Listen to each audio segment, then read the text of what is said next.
This show is brought to you by Sparkade, our ADHD game-based learning platform that helps kids transform challenges into opportunities. Parents and educators, join the waitlist at play.sparkade.app/waitlist and be among the first to experience Sparkade when we launch. That is play.sparkade.app. You've landed at Spark Launch, the guide star for embracing what it means to be neurodiverse. I'm Mike Cornell, joined by CEO of Spark Launch, Chaya. Here, we navigate mental health triumphs and tribulations from all across the spectrum, charting a course to the shared experiences that unite us, and discovering how to embody the unique strengths within neurodivergent and neurotypical alike, igniting your spark and launching it into a better tomorrow.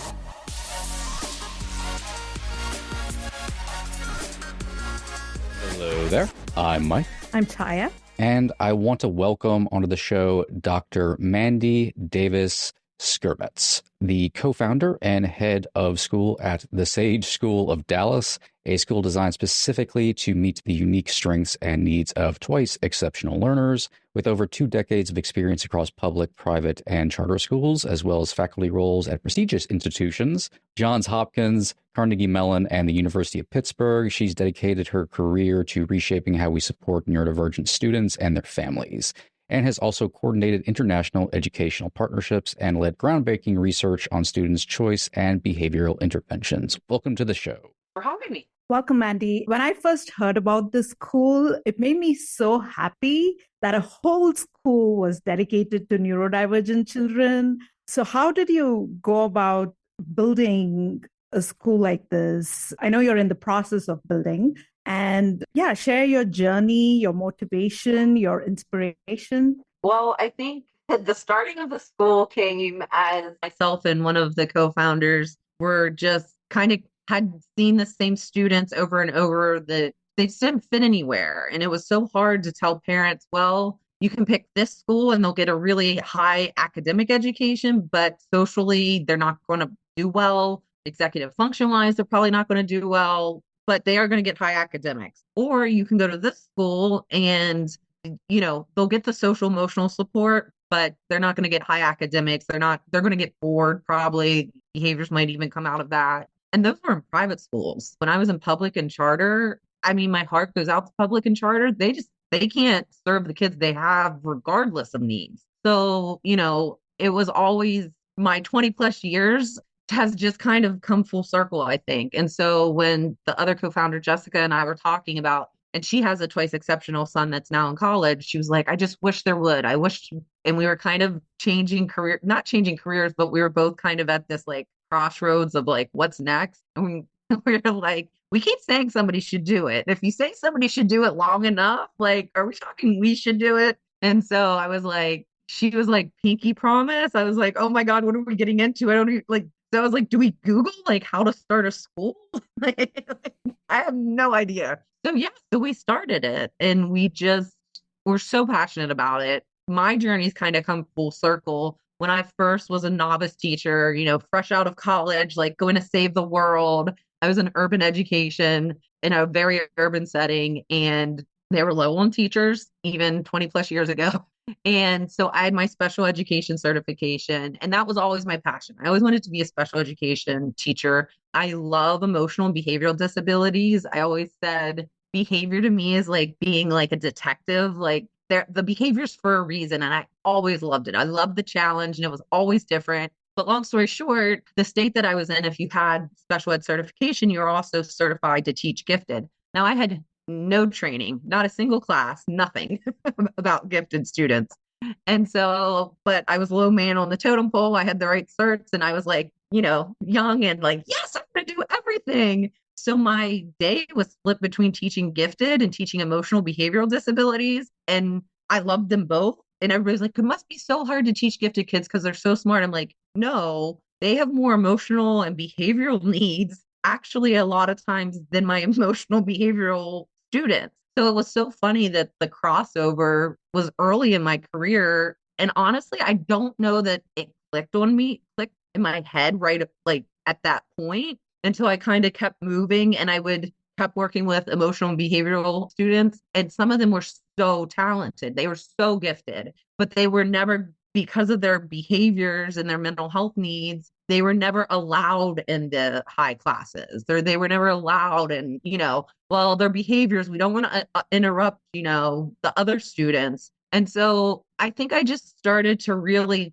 those students started finding me somehow. I guess I'm magnetic to them. I don't know. And those were the kids that I started those became my people. I'll never forget, before I moved to Dallas, I was working in Pennsylvania in a public school, and I had a high school student that, again, was super talented, but had huge school refusal, lots of anxiety, lots of ADHD. And the mom was like, I'm done. Like, he's going to be a dropout because I can't do this anymore. And so I started I was like, if you give me permission, I'll start texting him every morning and be like, you got to get up. You got to, like, whatever it took. And he used to always say, when are you going to start? They called me Dr. S. So when are you going to start Dr. S's school for misfit toys? And I was like, you're not a misfit toy. Like, you're awesome and you're amazing. But I think a lot of these students feel like the misfit toys. And so basically my vision, and again, my co-founder's vision, even though we're not calling them misfit toys, is to build a school where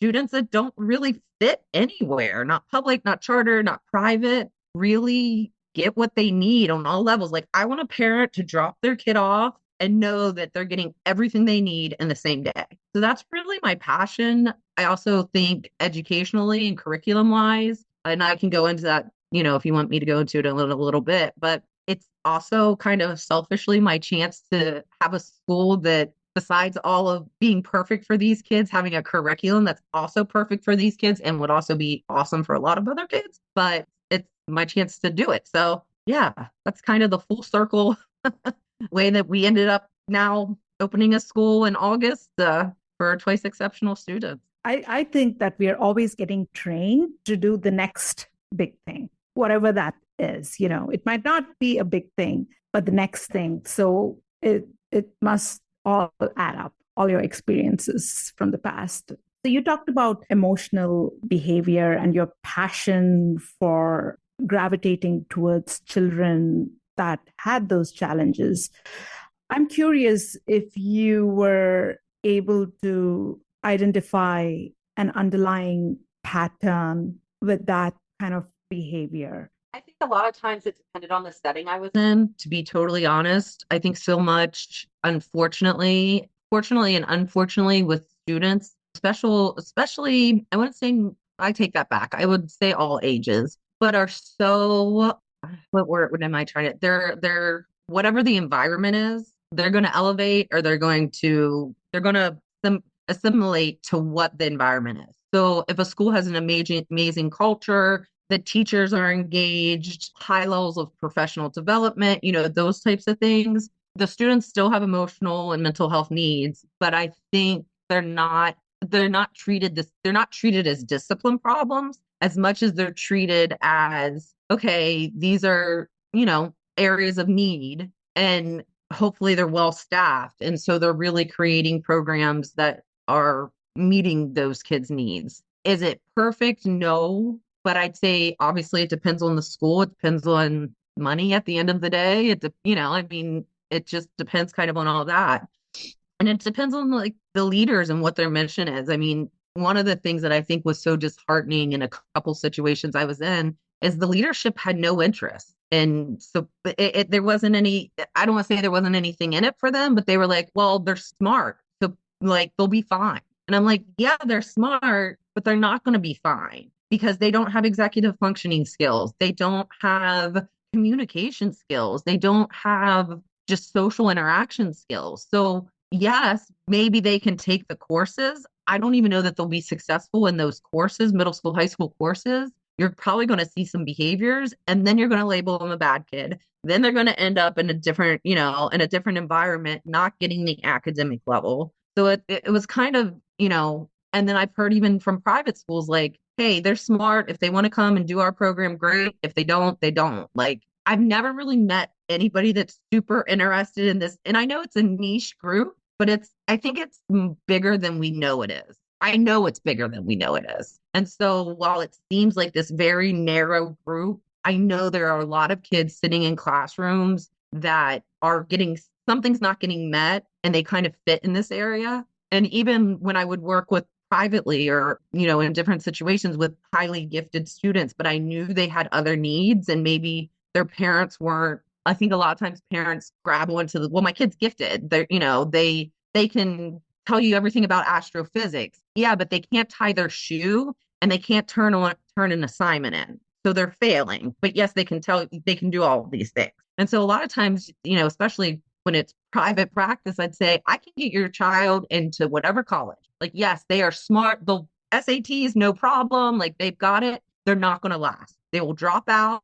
They will, mental health will kick in. Or if they do last, which is very, very small, they're going to be underemployed or unemployed. So you have to address those social and life skills before, I don't care how smart you are. Being a professor, if you can't turn in a paper, you're not going to make it. Like it's just not going to work. So I feel like that's a pattern in that there's a group of students out there that the parents are kind of putting their hat on their intelligence and not realizing that either themselves or others have like made it work or their intelligence has hidden. They're smart enough to sit and take a test and ace and test. But then when the teacher gives a report or something that's over a long period of time that has multiple steps and, those types of things where the ADHD and the executive functioning comes in, they just can't do it. So I think that's kind of the pattern that I would say. Would you say that's the most common misconception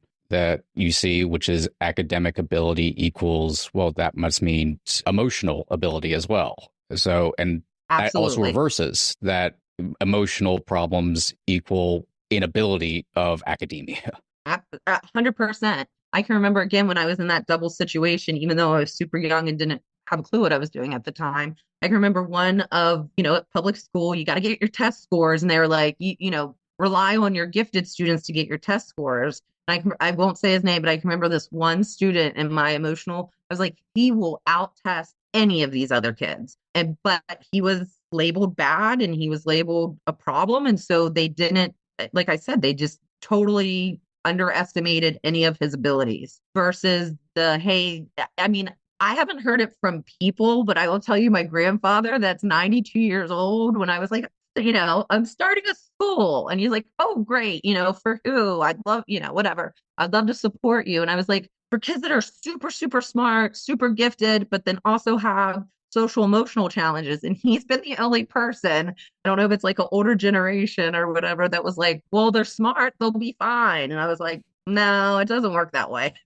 So yeah, I think that's been, as we work with people outside of education and outside of kind of mental health and people that talk about this all the time, that like, going to foundations and things like that, you got to start at the beginning with what's twice exceptional. And then you got to kind of really paint the picture of what it looks like. So I would say, yeah, definitely underestimating and overestimating. I think the whole emotional angle has not been addressed at all in schools. I think we're meant to be robots or something, right?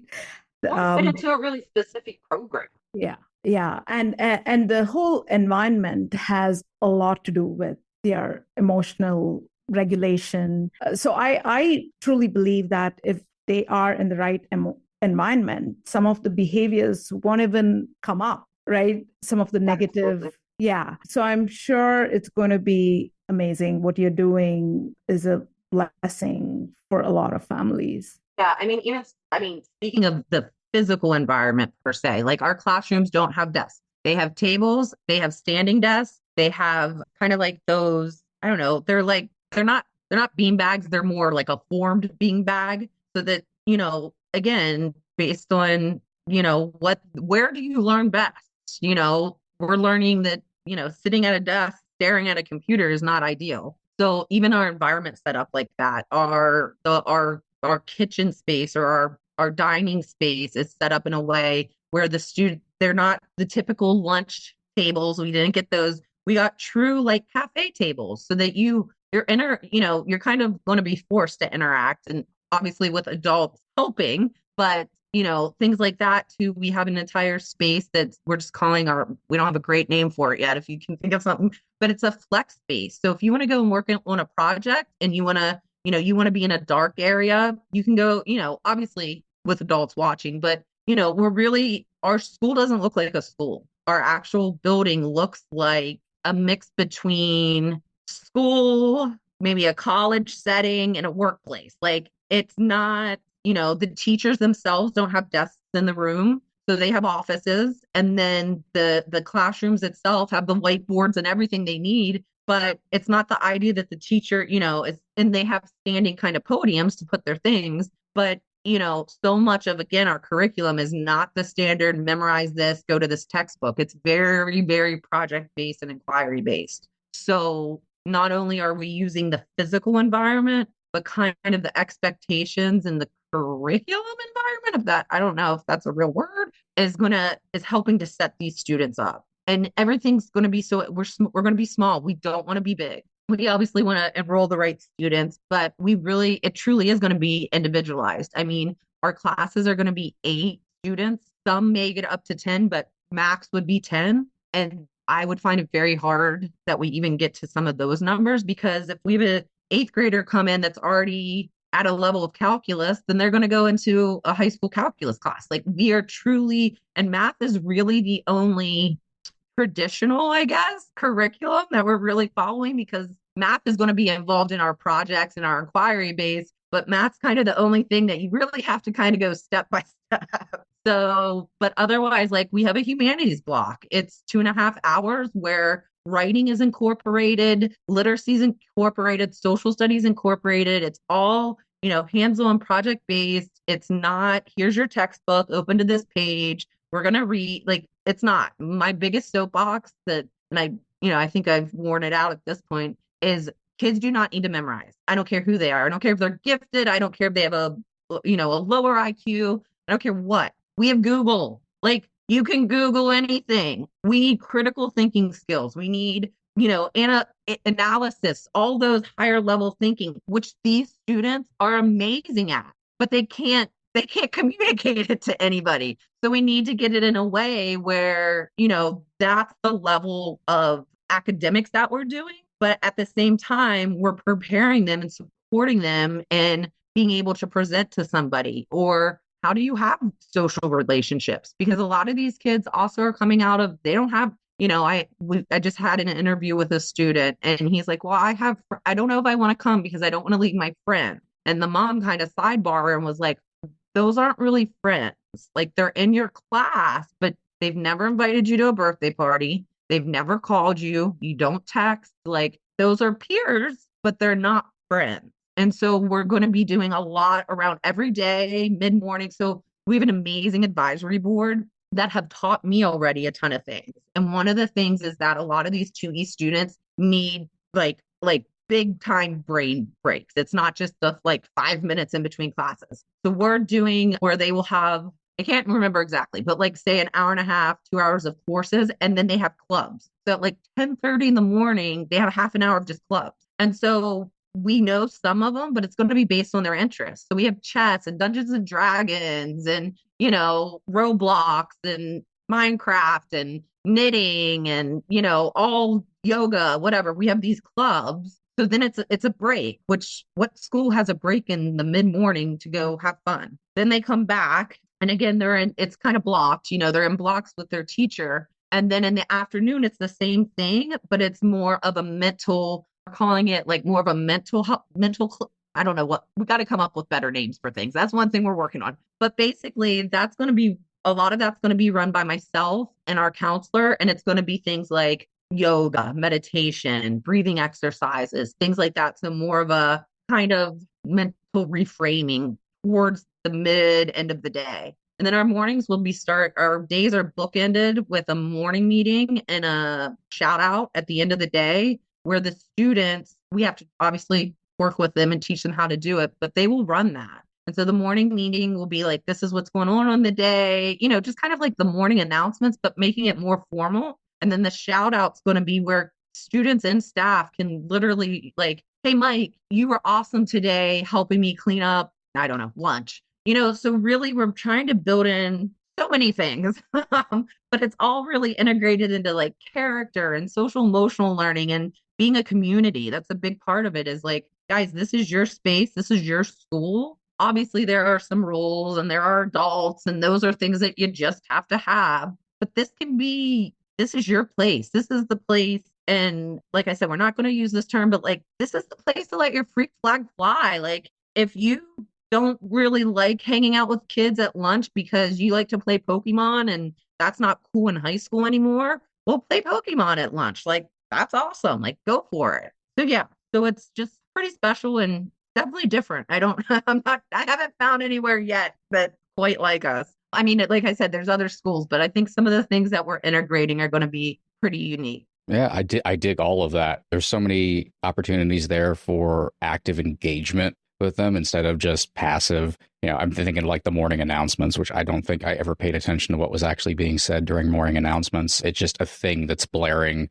over the loudspeaker at a certain point. It's white noise. And also I like there's so many opportunities for regulation as well, like allowing regulation to happen, which honestly all types of students need to be allowed that instead of being thrown into what is essentially education prisons. I always joke I have to go to a vet every 2 weeks right now and pass by a middle school.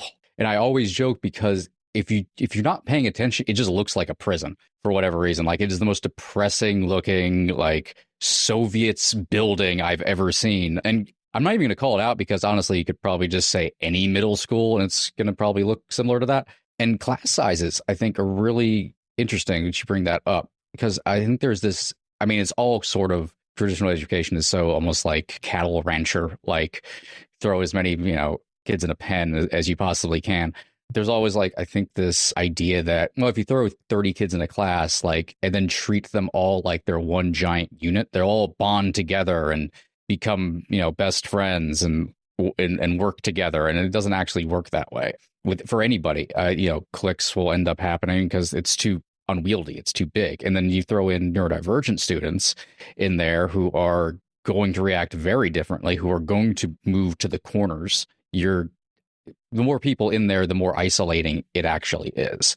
And there's less opportunity for actual interaction between students at that point. So actually keeping things small is a big boon towards that. You had written a paper on consequence choice. I was curious if you could describe that concept a bit. Yeah. So most of the research obviously is in special education. It's not necessarily in gifted, but choice has been researched within gifted to be effective. Consequence choice is so there's antecedent consequence choice. So it's after required task has been completed. If completed to whatever standard is set, whatever expectation is set, then the consequence choice is what happens next.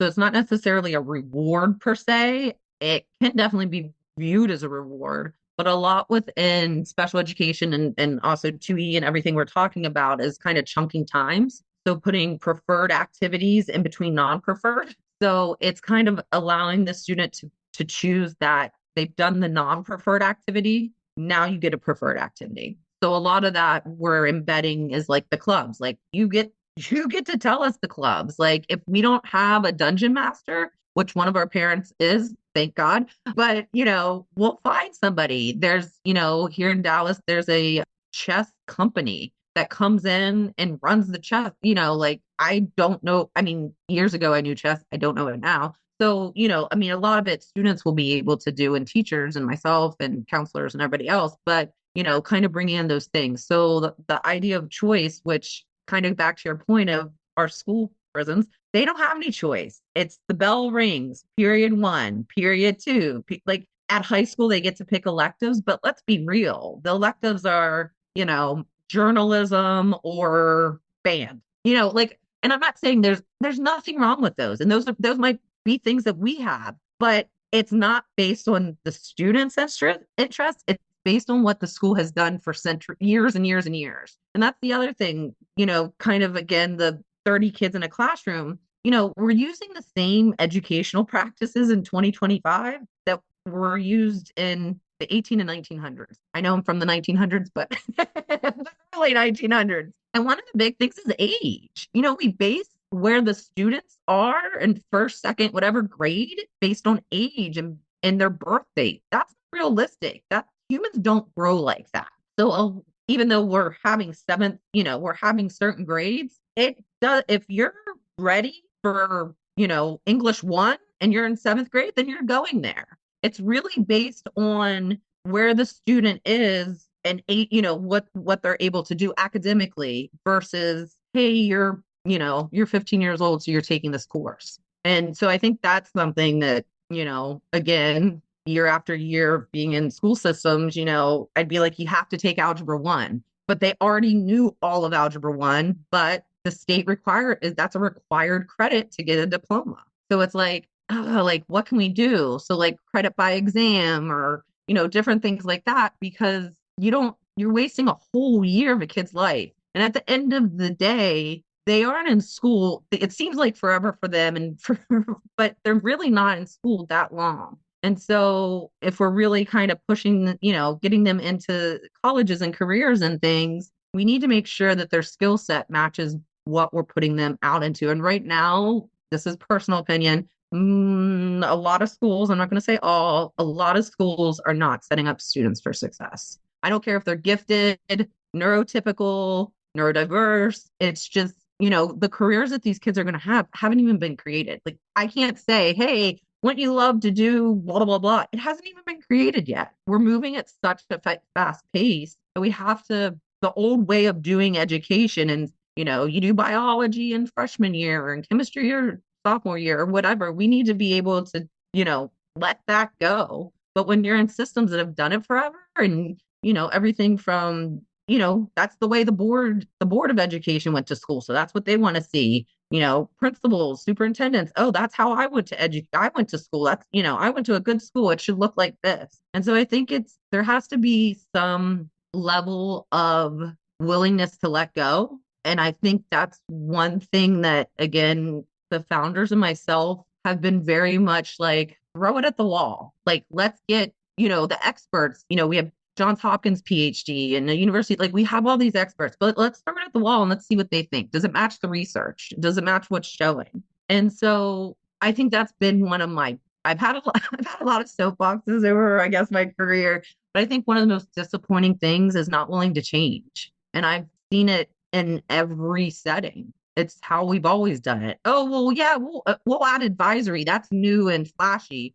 Or like you said, like all schools have SEL now. But what does that really mean? Like, is that a box lesson that a teacher that isn't trained pulls out and says, hey, today we're going to talk about friendship? And it's like, nobody learns like that. I didn't learn how to be a friend by opening a book and being like, oh, okay, I need to go over and be like, hi, my name's Mandy, be my friend. So yeah, sorry to get on so many. So you brought about so many topics, but really, if you don't understand the child, you will not create an adult who will be successful in your life. As you said, it's not, the current school system does not serve anybody. Yes, people might be able to get good grades and get good jobs, but have they really understood who they are? And are they showing up as their authentic self? Because once we do that,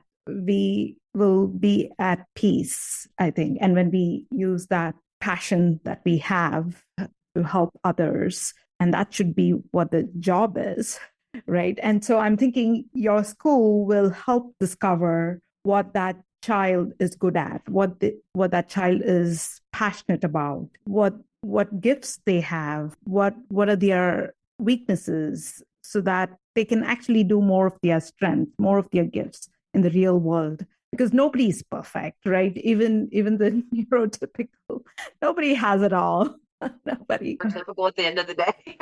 Yeah. So your school is helping that child understand who he or she is or who they are, and helping them show up confidently as their authentic self. Yeah, absolutely. I think a lot of our kids go through a lot. It doesn't matter where, whether they're in their community or their school or wherever, if they're not kind of in their own maybe bedroom space, they're masking and they're not, I think that's, from different situations that I, again, personally work with, I'd say young to mid 20-year-olds, that's the biggest thing is they've masked their whole life and they don't know who they are. They've been told you're going to go down this route, and then they get out there and it's like, after a couple years of, not having somebody tell them necessarily what to do, it's kind of like, is this really me? Is this really what I want to do? I mean, I think all 20-year-olds probably go through it, but I think there's a lot of mental health things that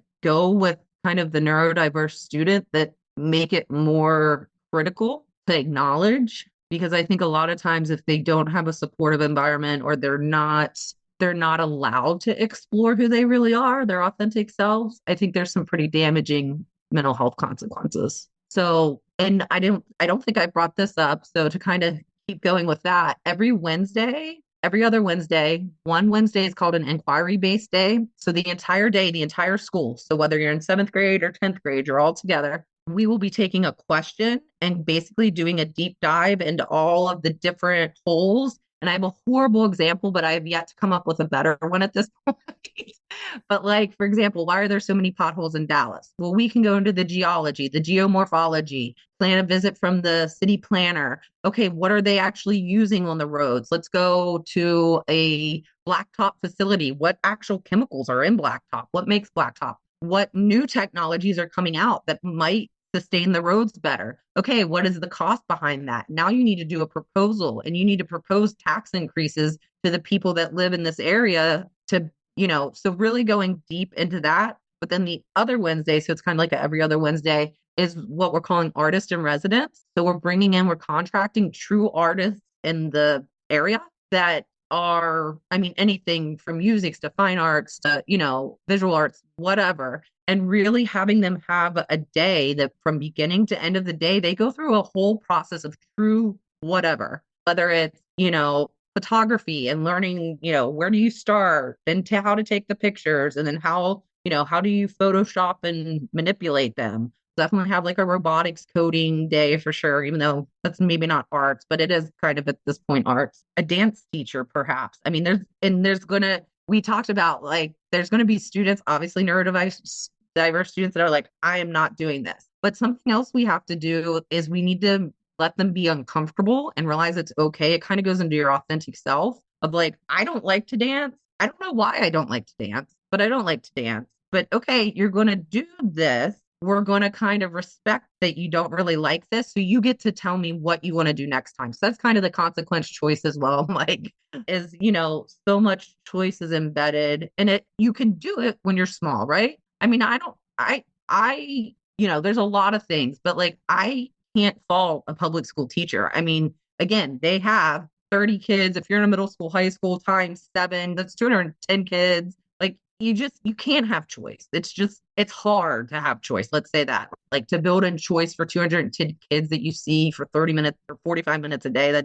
But keeping it small and intimate, we really, truly, hey, we already know one of the different things about different students, but are, super into the creation.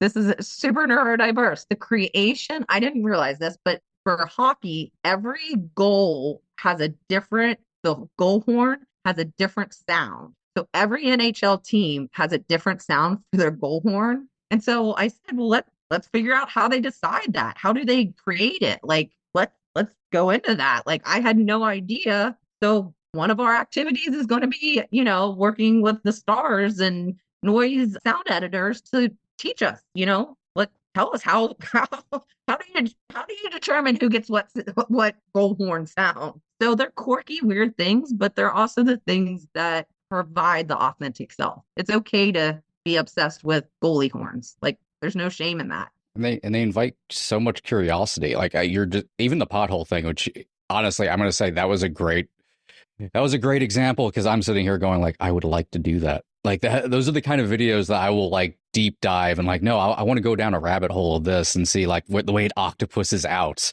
to all like, I'm back learning about city planning from 100 years ago and how that went wrong. Like that's what I consume. And it's also the little topics too that gives you the opportunity to learn so much. Like, I'm a big film person, and I like learning through film analysis other topics. Like you can use 2001: A Space Odyssey to learn about, you know, astrophysics if you want. You can go down that rabbit hole very easily. And to me, like that's the way I would prefer to interface with that stuff, not just like hear a lecture.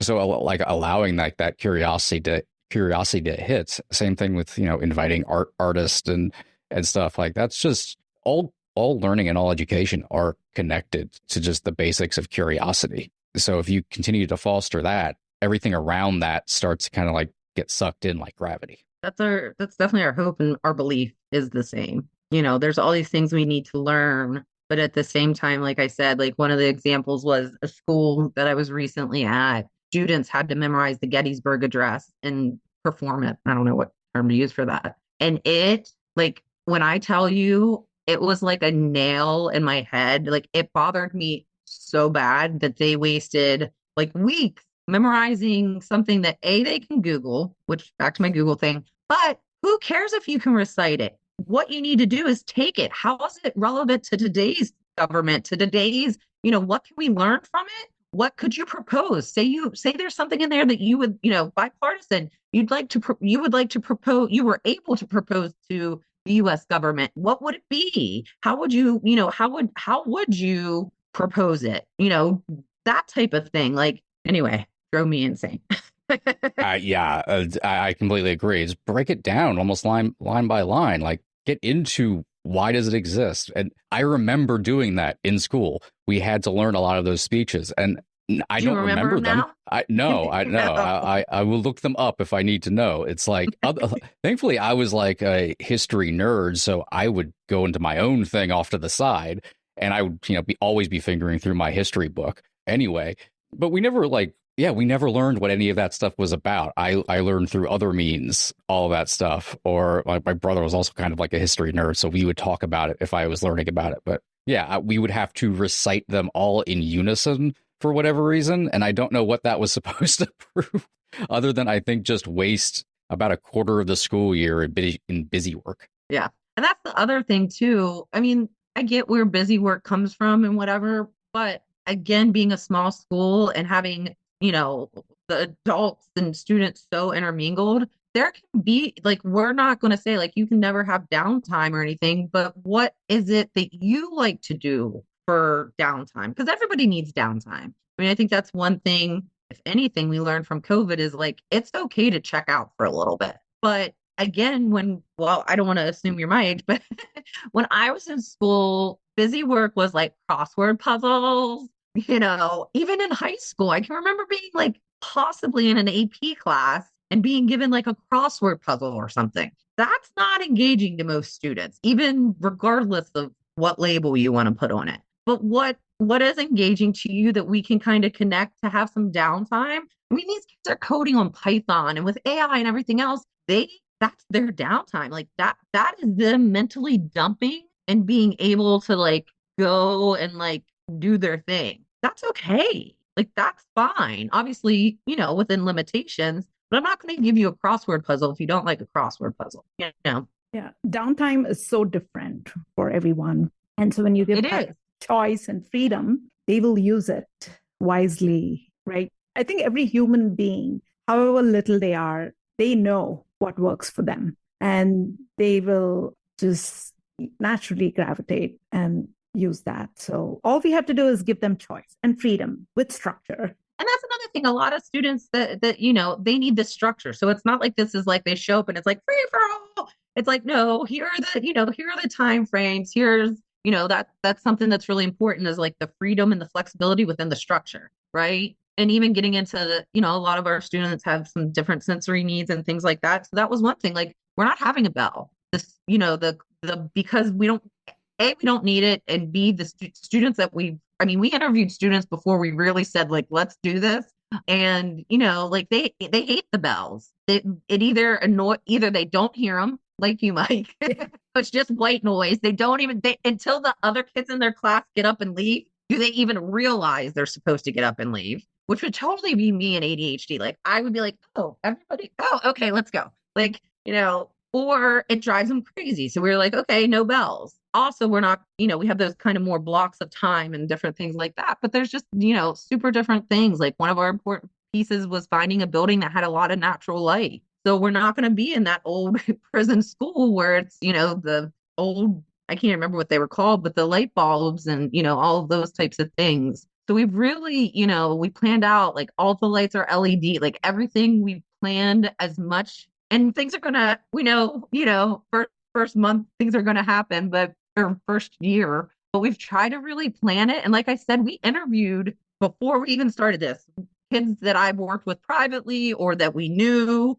or like I said, both of my co-founders have twice exceptional sons, so they've been interviewed a lot.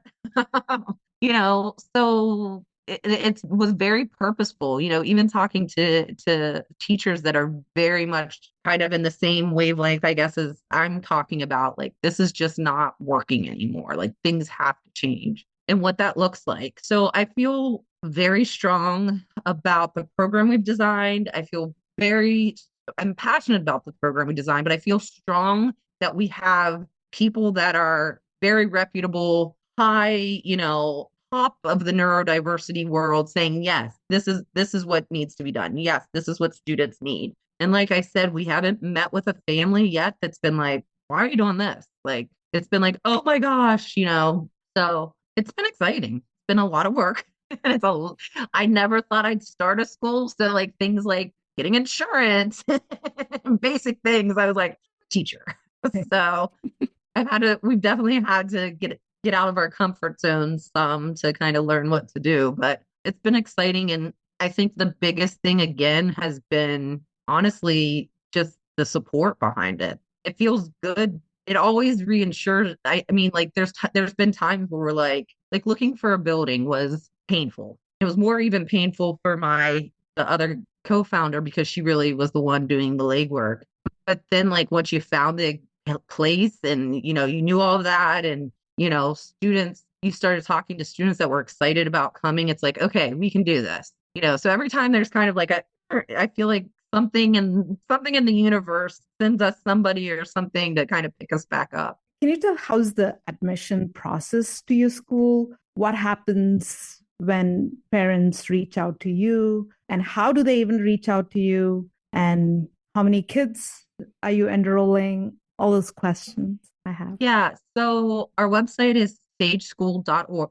Stagesschooldallas.org. And everything's there. So you can do two things. One is you can just do an inquiry, and that's just basically, I want to learn more, talk to me. We've been getting a lot of parents like that just kind of, want to learn more. Some that are like, I think this is my child, but they've never been diagnosed. So doing a lot of like, if you need help with that, we can help you kind of through that process. The actual admissions process is parents fill out an online application. It's basic, just demographic information. And then they submit some sort of neuropsych or school psych eval. So kind of a student's evaluation report, or if they have an outside psychologist that's done it, basically kind of their psychoeducational report. We aren't doing like a strict, like you have to have 130 or above, because we know intelligence is really flexible. And then if you like, a lot of students, I question a lot about IQ tests, but that's neither here nor there. But, if you have ADHD and your working memory's tanked, you're not going to do well on any of them. So is that truly your IQ? Like, you know what I mean? So anyway, so we're not being strict to the numbers. We want highly intelligent students. A lot of them have high IQs, but, still there's flexibility there. And then they have to have a twice exceptionality. To be totally honest, most of the students so far that we've enrolled are severe ADHD, ASD1. ASD1 is our highest level. We won't have the supports. We won't have the supports for any higher level of ASD. Anxiety is a big one. We have one student enrolled that has Tourette's, twice exceptional with Tourette's. So kind of dysgraphia, dyslexia, kind of all of those types of things, but they've already been remediated. So that's one thing too. Like we had a parent contact us, student had a 140 IQ, but was 3 years behind in reading and writing. And we were like, we're not going to be an intervention program for that. You're going to have to go and, get them this, and we can help you with schools that provide that support, but we really are, at grade level or significantly above. So we're really keeping that focus. So online. And then what we do is Jessica, the co-founder, the CEO, she does a parent interview and really kind of walks the parents through just the parent part. And then I do the student interview, sometimes with her. It just depends on our availability, and just really get to know them. Like, are they interested? Are they even interested in coming to this school? Do they want to know more? Like, kind of, so far I've had some amazing student interviews. I have to tell you one of my favorites so far. So the student's like all excited and he's like, I can't wait to come. He's like, but I do have to tell you, I think this is going to be a world-renowned school in a decade or two. And I was like, I just want it to be a good school in Dallas, and I hope to be retired in 2 decades. So, and then again, that neurotypical, he was like, oh my gosh, was that rude? And then like questioning himself, should I say? I said, no, it wasn't rude at all. It was like, it was a compliment. I said, but I'm just saying, I personally hope in 2 decades I'm not doing this anymore. So, just kind of getting to know. And then, I've been keeping a list. So what clubs are you interested in? What questions for those like inquiry-based days? So kind of keeping a log of that so that we can start day one with things that the students are already interested in. And then once we get running, hopefully, some of them may open up more about other things, but at least it gives us true student information to kind of start those clubs and inquiry based and the artists in residence. So that's the enrollment process. You mentioned earlier, I wanted to get a little bit more on this. You mentioned like a parent being a dungeon master. Like, what are there ways which parents can be like actively involved in kind of what's going on? Yeah. So obviously parent volunteers, kind of all of those things. We'll go through the security and the background checks and everything to make sure everything's okay. But yes, parents can get involved. So if they have a special, like, again, like if they're an artist or something like that, we want to be part of the community on top of what we're doing. So we want even just, hey, somebody told me their neighbor is like a calligraphy master, which I don't even know. I mean, I know what calligraphy is. I don't know what a master is, but I was like, that actually is a kind of cool, like, I don't know if it's a full artist in residence, but that would be kind of cool for kids to learn how to do calligraphy. So it's those types of things, just different things like that. One thing I will say, and I never even mentioned it, I apologize, I should have, is we are very much obviously focused on opening the school, but we also realize that we are only meeting a certain number of kids' needs. So we really want to be a bigger part of the community. So we're already planning for next February, a 2E community day that will be open to anybody. Like, you don't have to go to our school or anything. Another thing is we received, I was surprised, to be totally honest. I did not expect this, but we received a lot of younger students, like 2nd, 3rd, 4th grade, and that's not what we set out to do. I didn't really think that it would be so many people. So we're really trying to figure out a way to get those younger students involved in the community. We've thought about having like stage Saturdays for younger students, and even maybe some of our students running little, again, those project-based deep dive rabbit hole things.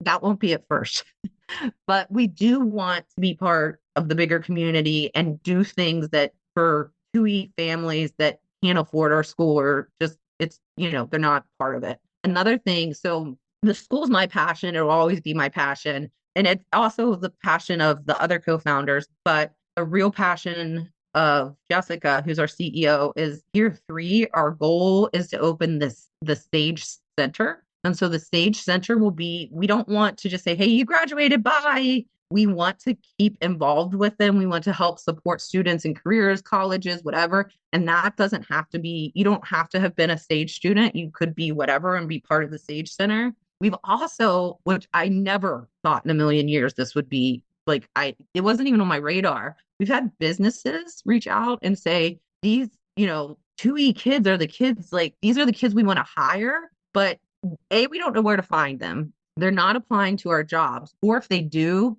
they totally tank interviews. So what can we, train us? And so, like, she's all into that research. Like, one thing is, if you give a student, or I shouldn't say student, a grown-up, but especially, processing speed, ADHD kid, things like that, the questions ahead of time, they will give you beautiful responses. And it's not cheating. It's not, that type of thing. It's giving them the time to process to whatever. But if you ask them on the spot, you're not going to get anything.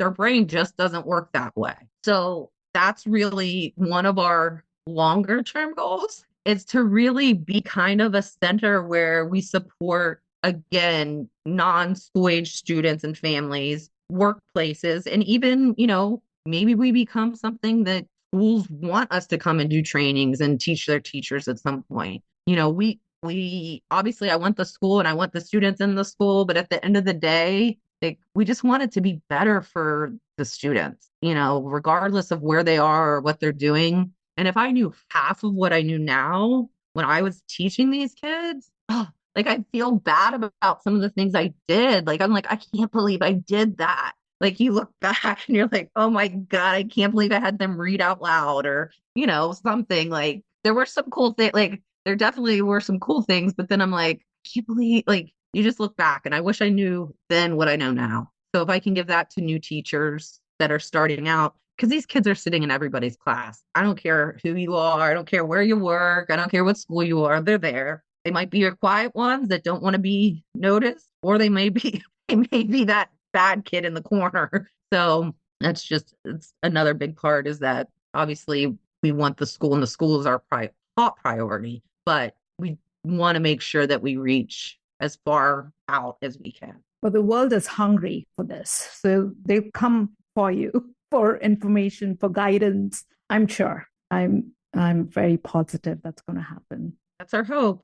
Oh, you asked about numbers. So at max capacity at our current location would be 50 students. Our goal for this first year is 20 to 30. 30's pushing it. I'd like it to be more like 20 to 25, but we could do 30. A lot of it depends. So we originally said we were only going to take 7th through 9th graders, but then we started getting a lot of inquiries for 10th graders. And so for 10th graders, it depends on their transcript of what they've already taken, so that to make sure we can get them into the right, really it's math. I'll be totally honest, get them in the right math class. Because in the beginning, we're not going to, this first year, we won't have the linear calculus, the high level kind of senior math first year. And once again, where can everybody find all the information to reach out and apply or anything else? Yeah, it's sagesschooldallas.org. So SAGESCHOOL Dallas DALLAS.org. I was like, spelling.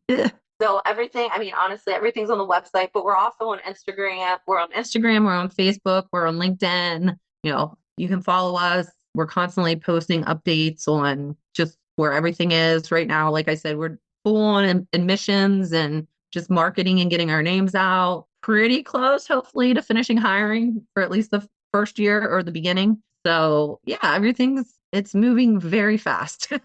But yeah.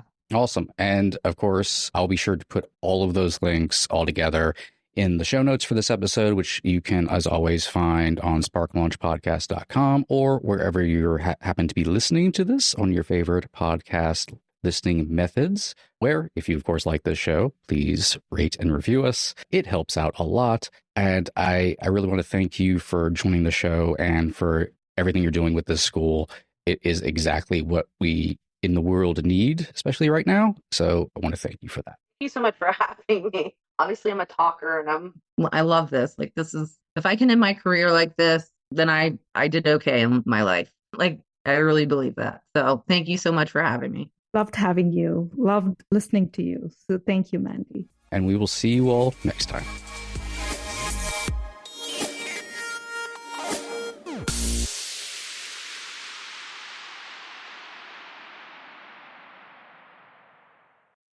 This episode was brought to you by Sparkade, our ADHD game-based learning platform designed to spark focus, confidence, and joy through play. Join the waitlist today at play.sparkade.app/waitlist. That's play.sparkade.app.